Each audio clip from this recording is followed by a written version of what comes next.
Bonjour à tous, alors aujourd'hui je vous présente un livre qui s'appelle Plaidoyer pour l'altruisme de Mathieu Ricard. C'est un livre de 900 pages qui explique de A à Z ce que c'est que l'altruisme et comment on le rencontre en société, au niveau des sciences, au niveau des animaux, au niveau personnel. C'est vraiment un ouvrage de longue haleine, mais qui en vaut vraiment le coup. Les 10 points clés de ce livre, on commencera par une définition précise de ce que c'est que l'altruisme. Mathieu Ricard nous explique qu'il faut bien différencier l'altruisme, l'empathie, la compassion. Il le définit très correctement, au milieu d'exemples scientifiques, ce qui est un apport très intéressant. Après, il montre la puissance et l'efficacité de l'altruisme en société, en quelque sorte, comment on peut l'utiliser, qu'est-ce qui a été mis en place grâce à des projets altruistes, que c'est pas quelque chose de parfaitement utopique. Il montre des exemples de prépondérance de l'altruisme en société. En fait, il explique que l'égoïsme qu'on croit omniprésent et l'individualisme croissant, en fait, c'est pas une réalité absolue. En fait, il y a plein de choses qui se font tous les jours, des projets qui sont mis en place, qui sont dans le but de tout le monde, dont on n'entend pas forcément parler, et pourtant qui sont vraiment très fédérateurs, très communautaires. Ensuite, il explique l'altruisme inné chez les animaux et les enfants, prouvant de manière indiscutable en fait que les animaux ont un sens du partage inné, qu'ils font preuve d'altruisme, qu'ils font preuve d'amour, qu'ils ont des émotions très similaires aux nôtres, et aussi que les enfants naissent avec de l'altruisme, que c'est la société dans laquelle on grandit qui nous rend égoïstes au fur et à mesure du temps en fait, contrairement à tout ce qu'on pourrait penser. Surtout que tout ça est appuyé sur des preuves scientifiques, sur des expériences très intéressantes d'ailleurs, qui pourront vous convaincre sur le sujet. De toute évidence, il arrive à un chapitre où il vous explique un petit peu comment effectuer une migration, comment changer, et comment passer d'un état où on est insatisfait en soi, où on se trouve très égoïste, et comment migrer progressivement et arriver à un stade où on arrive à être à l'écoute des autres, que c'est pas impossible, qu'on peut changer et que ça fait partie de nous. En fait, il a un rapport vraiment très pacifique, très apaisé sur le sujet. Évidemment, après, il parle de ce que c'est que l'égoïsme. Comme il a défini l'altruisme, la compassion, l'empathie, il va faire la même chose dans l'autre sens. Donc, il va définir l'égoïsme institutionnalisé, l'individualisme, le narcissisme, en fait, en définissant les conséquences néfastes. Tout un tas aussi d'expériences qui expliquent les problèmes qu'il y a aux États-Unis dans les écoles, avec l'arrivée des réseaux sociaux et de ces choses-là. Il parle aussi de la déshumanisation, des processus où peu à peu l'humain se détache de son impact et du partage et de l'échange, en expliquant un petit peu les problématiques que ça impose. Après, il parle du chapitre qui m'a le plus choqué dans ce bouquin, en fait, de l'instrumentalisation des animaux. Comment ça se passe dans l'agroalimentaire. C'est un chapitre absolument abominable. On a du mal à le lire parce qu'on s'imagine pas une seule seconde que ça fonctionne comme ça. Donc si pour le moins vous avez une petite sensibilité auprès des animaux, vous dites que en fait ils ressentent des choses comme nous, lisez ce bouquin, je peux vous assurer qu'après vous aurez un rapport bien différent avec le fait de manger de la nourriture animale. Il parle aussi un petit peu de l'écologie, de l'impact de l'industrialisation des animaux, de l'agroalimentaire sur la planète, quels sont les drames auxquels on se prépare. Il faut avoir une conscience importante à ce sujet-là, qu'il faut commencer à agir. On va atteindre des stades critiques où on ne pourra plus revenir en arrière. C'est encore une fois appuyé sur des données scientifiques très riches, très complètes. Pour finir, le dernier point clé, c'est la présentation de différentes expériences d'éducation altruiste qui ont été mises en place un peu partout dans le monde, qui donnent des résultats absolument spectaculaires, en espérant qu'un jour ça puisse arriver dans nos écoles françaises, parce que l'efficacité est exceptionnelle, particulièrement une expérience qui présente des enfants auxquels on donne au début dans une classe chacun une enveloppe avec l'image d'un de leurs amis, un de leurs ennemis, une personne anodine et une personne malade. On leur donne des gommettes. Ils doivent prendre chaque gommette et après la poser sur les visages. Et à chaque fois qu'ils donnent des gommettes, ça veut dire qu'ils aiment beaucoup la personne. Et quand ils n'en mettent pas, ça veut dire qu'ils n'aiment pas la personne.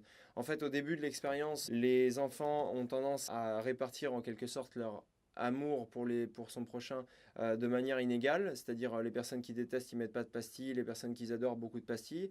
Et en fait, après toute une éducation faite dans l'école, après un certain laps de temps, on refait l'expérience et ils se sont rendus compte de résultats spectaculaires où les enfants répartissent leur affection de manière parfaitement équilibrée entre toutes les personnes sur les images, ce qui forcément nous inspire, on est bien loin de l'éducation française.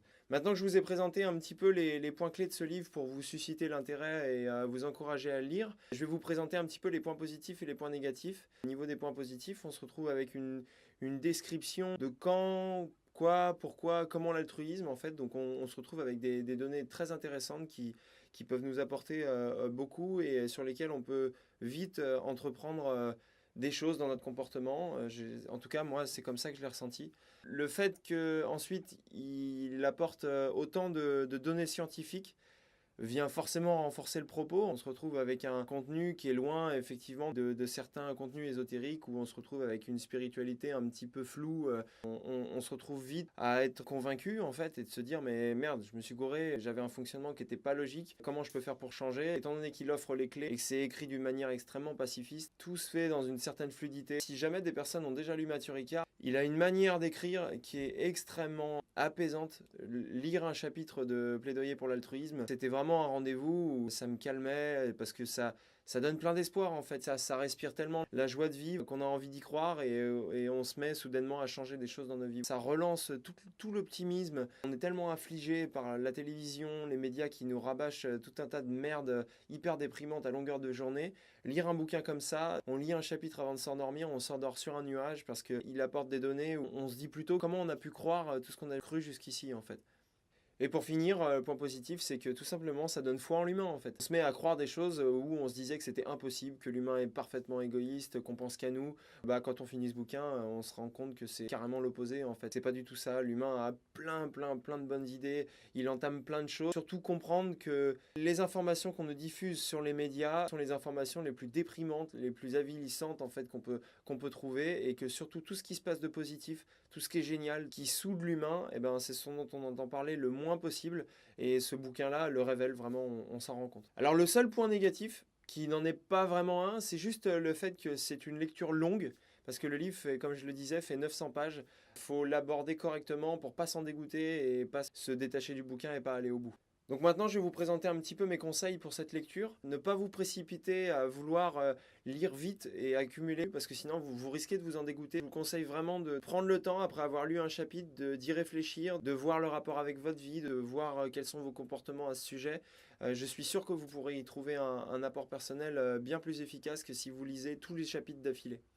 Évidemment, on se détache de la performance dans la lecture. On n'est pas là pour lire le livre en 2 jours. C'est pas l'objectif. Si vous avez jamais lu de livre, je vous conseille peut-être de commencer par un livre plus petit sur le sujet parce que, comme je vous dis, c'est un livre assez important. Si vous lisez beaucoup, vous connaissez les techniques pour aborder ce genre de contenu. Et si vous lisez pas beaucoup et que ça vous effraie un petit peu la quantité, vraiment fixez-vous à un chapitre tous les 2 jours. Pensez pas à la quantité de pages, c'est pas important. Ce qui compte, c'est le contenu de chaque chapitre et l'apport que vous allez en tirer.